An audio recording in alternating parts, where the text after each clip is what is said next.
Hey, how y'all doing tonight? I just finished with this grave and was just giving my bones a rest. I like working at night. It's nice and peaceful. The name is MT Graves. I'm the caretaker and digger here at the graveyard. So did you stop by to hear a yarn or two? I have some terror-filled tales that will set your mind racing and have your hair on end. Well, find you a spot and get comfortable and I'll tell you a story that will keep you up at night, staring into the darkness wondering if you will be next. I started working at Barry M. Deep Memorial Cemetery in wonderful town of Present, when I was just a small lad. I was what you call a lawn boy. I mowed the grass the caretaker told me to, removed the dead flowers that were scattered on many sites, and picked up the trash and other detritus left by mourners. I remember my first day, I was bright-eyed and ready to please my boss. This was my first job where I actually earned a paycheck. It was all yes sir and no sir. He seemed satisfied with the work I had done as we walked together between the tombstones at the end of the day. Mac was not as tough or sinister as he looked. He became a wellspring of wisdom. One day we were in the older part of the cemetery walking along when he surprised me with a rare "ask me anything." My mind raced. Here was a man with many years of experiences. Finally I said, "Do you have any scary stories?" "Scary stories? Well, when the goths show up in the middle of the night, it can be quite scary, not for me, but for them," he began chuckling. "There's nothing more fun than seeing pasty white teenagers running for their life." With a smile I ask, "What did you do to them?" "All in good time, if you stick around, I'll let you know." Mac joked. "So, nothing paranormal then?" I continue to dig. "Here, take this," the wise caretaker said, handing me a lunchbox. "Let's sit." I sat down on the grass next to the headstone and took out a sandwich. "This grave here is unique.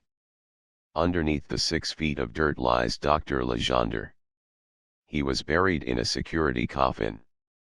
You see those 2 pipes over here," Max said, pointing. I nodded. "The first one, that used to be a bell. The idea being, if you were buried alive, you could pull on a cord and the bell would ring. And in theory, someone would come running and you'd be dug out." He took out a cigar, and lit it. 2 days after Dr. Legendre was buried, the caretaker heard the ringing of the bell and began digging. It was an hour before he and 2 others got to the coffin. When they pried it open, all that was found was the stagnant, decomposing body of the doctor. He dragged on the cigar and blew out a large plume of smoke. They filled in the hole and went about their business. A couple of days later the bell rang again. The caretaker approached, but this time he didn't alert anyone. He took out his shears and cut the bell wire, scared of what was causing it to still ring. I stared at the old copper tube, its patina betraying its age. Over the coming weeks he heard screams and frantic howls coming from the ground beneath his feet. He hoped it would stop, but it never did. He finally decided to drop some food down the second tube, and the shrieking stopped. "That one over there," he said, nodding to a shorter copper pipe about a feet from where I sat. The other pipe had a small pointed lid on the top, to keep out the rain and other debris. It was an inch bigger in diameter than the other tube. He noticed that after a feeding, it was quiet for a few days. And so, he fed him every other day until he died, Mac added, looking out over the grounds, drawing in old memories. "Who was the caretaker back then?" I asked inquisitively. He stood up, dropped his cigar and stubbed it out with his boot. "My granddad," he responded. "Make sure you clean that up," he said, pointing to the cigar. Shocked I asked, "When was the last time someone put food in there?" Mac grinned and turned to walk away.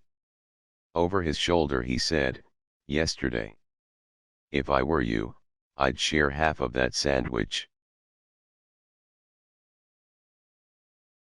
Hope that didn't scare you too much. Just something to think about when you're in the dark, or when the power goes out. Well, I guess I've rested enough. I have more customers to attend to. Seems business is booming. See ya around. Eventually.